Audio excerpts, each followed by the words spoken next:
I didn't want to make waves for whatever reason.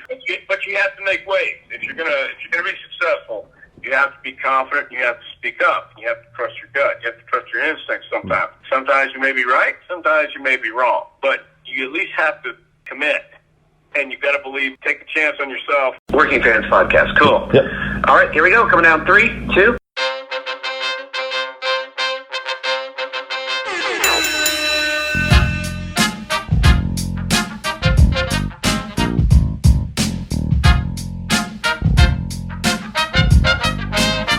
Welcome back for another week of the Working Fans Podcast. This is AJ. I'm the former wrestler.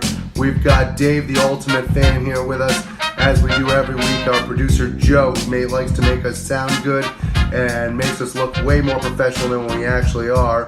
As always, you can find us on Twitter, that's @FansWorking, Facebook, Working Fans Pod. We've got email where you can reach out to us and please contact us to let us know what you think of the podcast and for any ideas that you might have. That's workingfanswrestlingpod@gmail.com.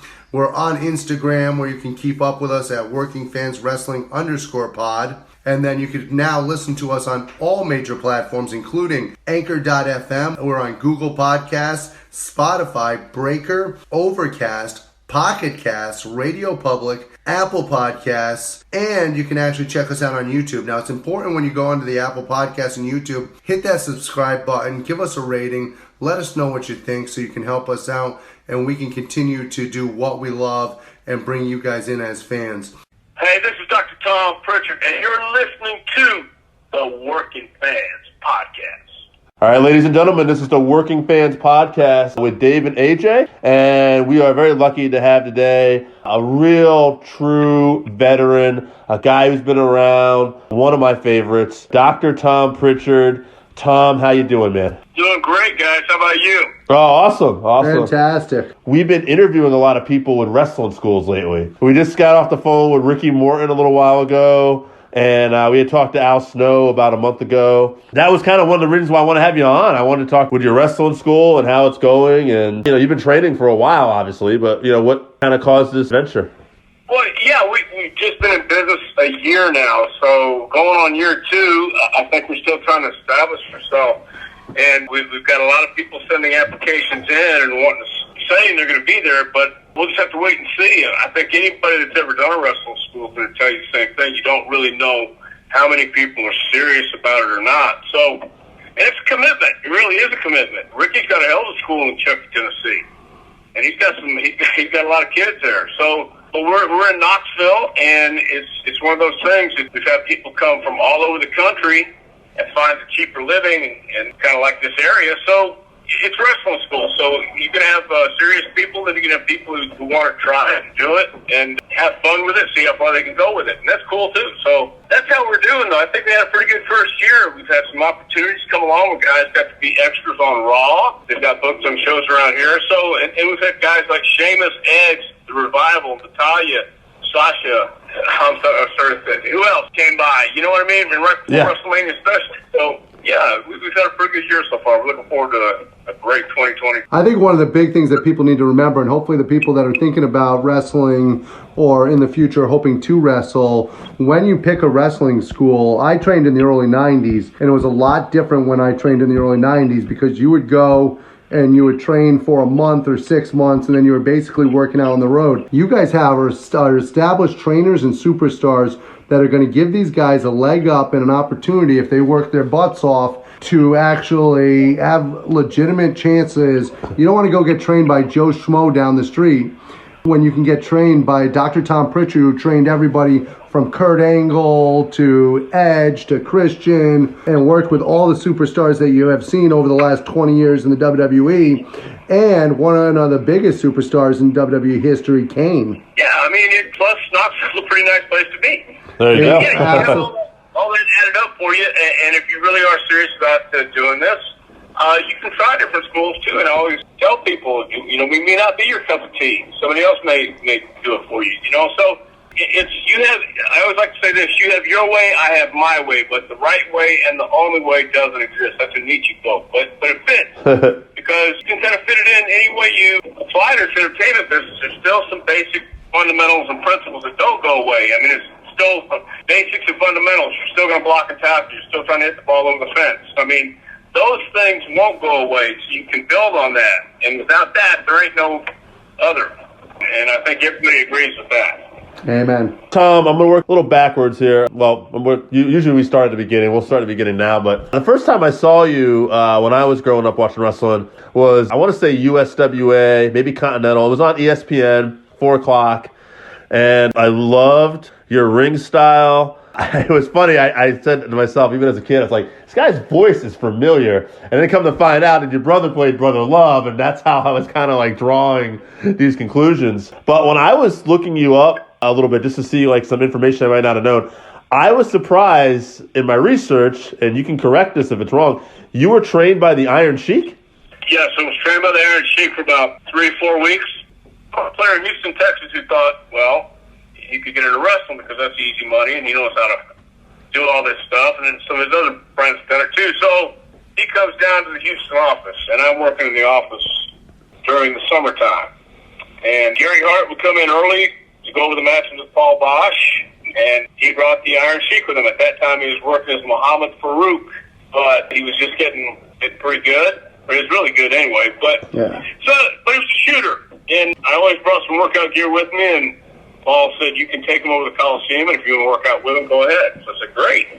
And we got in there, and the Iron Sheik stretched me and the football player. Second week, after the second week, the football player didn't come back, and Cosner would come back like 1 more week after that. But he slapped me across the ear, he stretched me and put me in a hole. I still don't know what it was. But that was the extent of Iron Sheik. And once he left the territory, Nick Kozak and a guy named Joe Mercer had a ring down by a record service. This isn't around today either, I don't think. It could be, but I could be wrong. I mean, I don't know. But King Parsons would drive his dump truck straight to wrestling practice after work. And we'd start wrestling about 6 to 10 o'clock there, too. So, but yeah, the Iron Sheik, Nick Kozak, and a guy named Joe Mercer. So you ended up working for maybe in a promotion with Judo Gene LaBelle and his brother for a little while? Well, yeah. That was the first full-time territory I went to. I was supposed to go to Oregon, but Gary Hart somehow maneuvered me into L.A., which was Mike LaBelle was promoter, but Gene was there and still doing stuff back and forth. And I was there for about a year, wrestled Fujinami. Yeah, who remembers Fujinami? Timmy Fujinami was World Heavyweight Champion, came into Los Angeles Olympic Auditorium at that time, was a famous building. Yeah, it was just a great time. Yeah, it was on the beach. You know, it was Los Angeles. It was Hollywood. We were right there. You worked with a lot of legit tough guys. Well, yeah, thank God I didn't have to, really fight them. Right. Thank God. Yeah. The closest I did one time was try to go behind Mr. Wrestling 2 in Georgia. And he went right behind, took me right down, and whispered, "Miss, that's a good way to get you your ass pinned, son." And I thought, "Yes, sir." See, that's the way those guys used to do it back then. Oh, yeah. That's funny. Well, in that Los Angeles territory, you would have also had the Guerreros in there, too, right? Mondo and Hector? Chavo and Mondo were in there. Oh, there you go. Yeah, Hector, I thought, was somewhere else, but Chavo was the booker at that time. And then Chavo left shortly after I got in, and Tom Ernesto came in and booked. But yeah, that's where I first met Chavo and Mondo. Yeah, I think that LA territory is one of the most underrated territories by some of the modern fans. I don't think they realize how much talent came through that area and the level of the wrestling. Well, I think you would have had to have a flavor for that kind of wrestling to have a flavor for an appreciation for who came through there. In other words, I don't know that John Tolos would translate today what he translated back then. At the same time, he and Freddie Glass, they had this stage, and the Olympic Auditorium was a perfect building for it. And Los Angeles, California was a perfect place for it. It just had that feel to it. And then in the 80s, it went really down. But yeah, you would have had to appreciate that style of wrestling.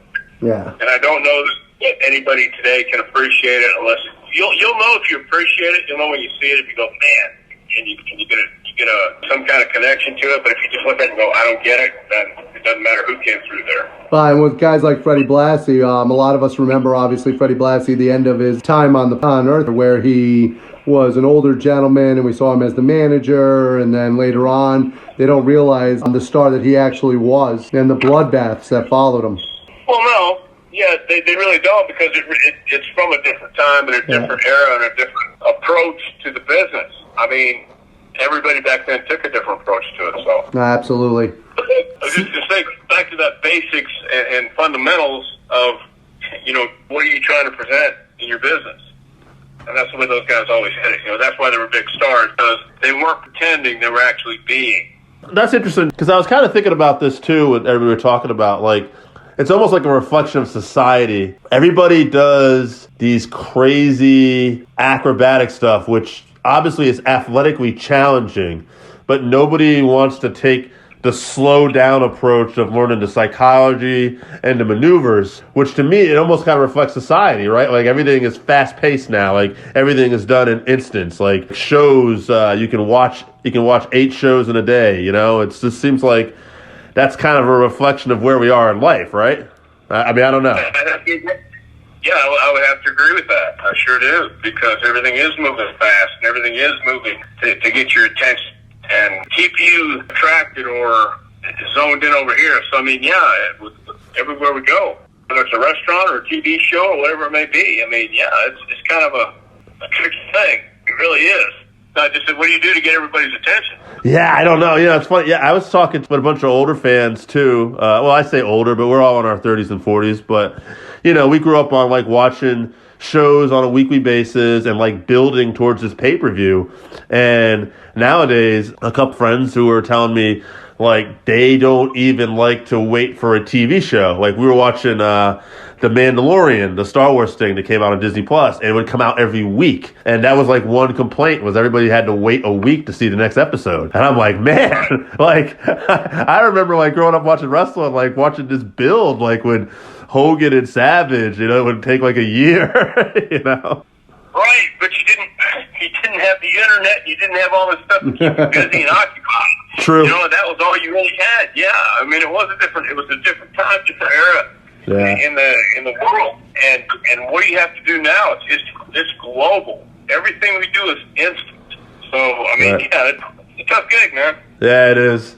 So now I'm going to bring it back to you and focus a little bit on your career, Tom. I got to see you first in the CWF and then also the USWA, like Dave, and I give you credit all the time that a lot of people overlook sometimes, in my opinion. Everybody talks about guys like Ricky Morton for selling and what he was able to do in the ring. But I think people who didn't grow up in the South and didn't get to see a lot of that different style of wrestling might not be as familiar with what you were able to do in the ring. You were really, really good, even though obviously you had runs where you did really well and were on top. You made other people look fantastic with your selling in the ring. Do you find that that's a little bit of a lost art now? I think just what's lost is being able to have that chance to go in there and ad-lib like that. I mean, it takes 3 people in a match to take your opponent, the referee, and you to make that whole thing happen. So I think it was just a Southern style, and I kind of like that. I grew up in Texas. So, I mean, I don't know. I was happy working the Southern style. I mean, but you can't take anything away from that Ricky Morton, especially doing the Canadian Destroyer or whatever the hell they say. Oh, God. Yeah, he scares me. Yeah. So, I mean, hey, that's I'll give Ricky props for that, that's for sure. Yeah. Actually, that's kind of funny because the next time I had saw you was in WCW, but you were coming up from Smoky Mountain Wrestling. You were part of the Heavenly Bodies at that point, I want to say with Stan, and you guys had a run with the Rock and Roll Express. I think you may have even been on the Super Brawl pay-per-view. Is that right? I'm trying to think. Yeah, we were on Fall Brawl, I think. Okay. In Johnson City. Yeah, but that was short-lived because I think, we can't go watch and then Bill got fired. Oh, right. Or whatever. Yeah. So that could have been a pretty nice run, and it kind of turned into what we did in WWE or WWF, and that was okay. But I think Ricky would tell you the same thing. Maybe it just wasn't. I don't know. If they want to say Style Splash, maybe that's it. We'll hang it on that. How about that? Okay. Style Splash. I preferred it in Smoky Mountain. You talk about, once again, that Southern style. You guys were able to tell that story there. The fans were all sitting on the edge of their seats. They were enjoying the shows.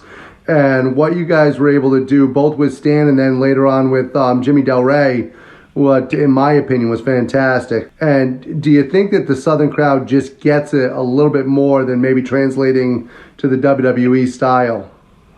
Yeah, you could say it like that. I mean, they definitely get it a different way than the other guys get it because they want to enjoy their wrestling, and I appreciate that because these people still, even at this stage, there are some who kind of get this East Tennessee or Tennessee wrestling with Ron Wright, Ron and Don Wright, kind of that Southern type stuff, Oh, yeah. So yeah, I think I don't know. There's some kids and still look at it and go, man, I just don't get it. And they want to see the flip flop and fly. So, but most of the Southern crowds, they want to come in and yell and scream and get into it with boys, and the boys will yell back, and then they'll go out and have a good old time. So yeah, that was Southern wrestling, I guess. Like you were saying too, like eventually you ended up being with Jimmy, and you guys got a run from Smokey into the WF. And I remember a match you guys had with the Steiner brothers. I really loved as a kid. I thought they did a great job working with you. Like I thought the styles blended well. So it seemed like I saw a lot of you in tag team wrestling. Is there a particular favorite or maybe a couple favorite tag teams you really liked working with? As far as I was with?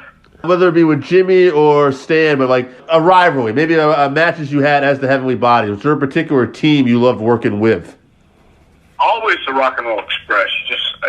It was like night off every night. So, and even the Bruise Brothers at times, they I love Ron and Don both, and they were good guys, but they knew they were big, and sometimes they just wanted to be big and bullies. And but they were doing it in that way, like, it's coming, so get ready for it. And it was a lot of fun with it sometimes. So, that was the kind of match. Even the Steiners were good. Yeah. So, yeah. I mean, I don't remember having, and the Smoking Guns. I mean, Billy especially was so passionate, you could tell, and it was all pretty good. You had a brief run in ECW as well? I didn't see this. I was reading about it. Is that correct?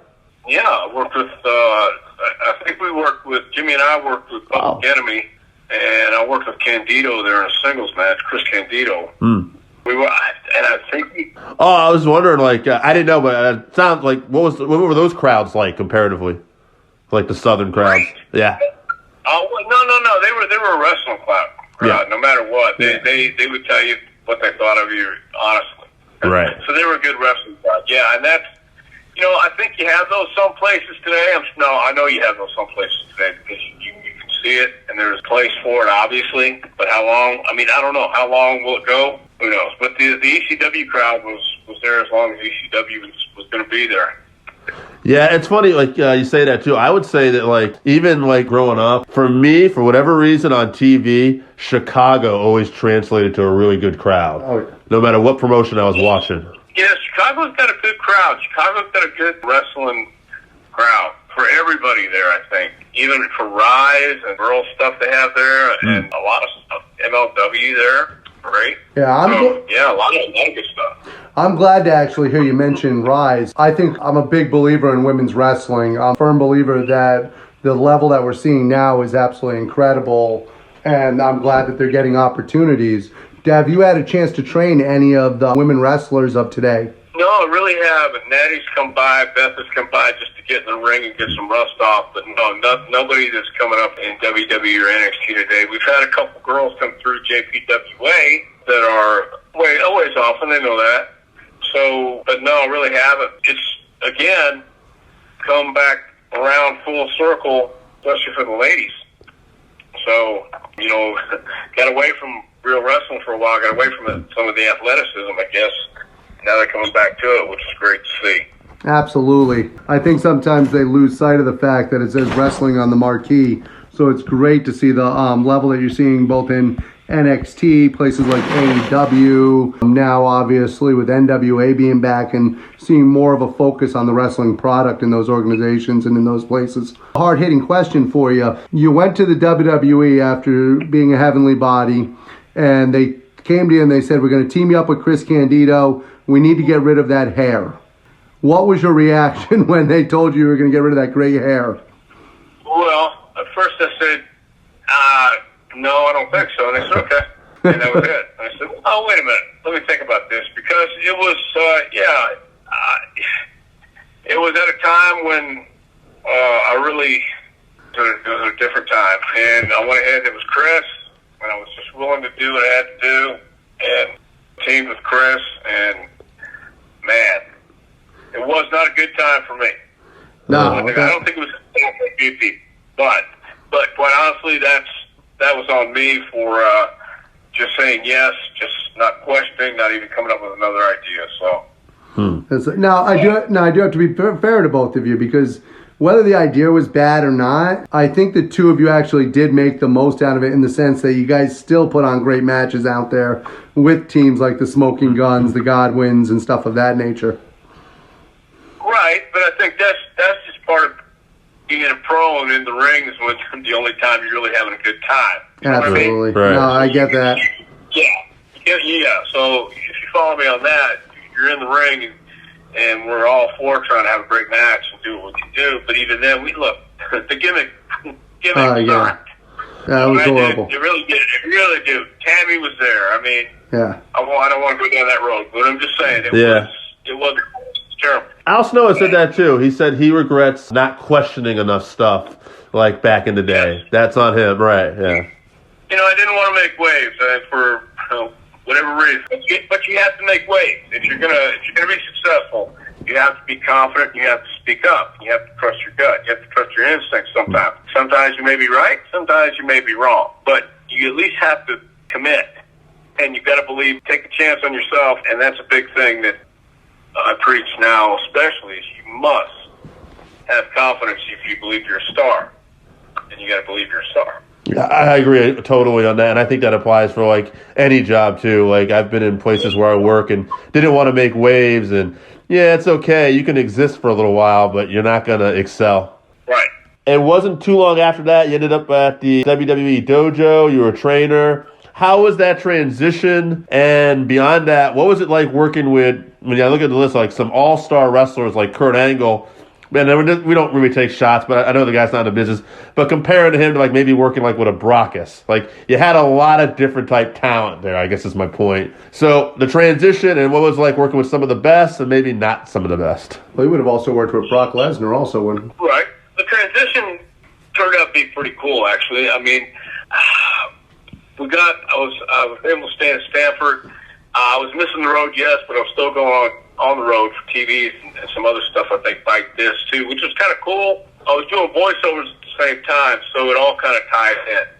And when we started, it was just the three of us, Mark Henry, Brockus, and Brock, in the studio, in the warehouse. And they used to hate us because we'd take bumps, and they'd have to shut down because the bumping would bleed through into the studios. You know what I mean? Yeah. So they hated. Yeah, but I mean, it trans bigger and bigger, and then started sending guys to Memphis.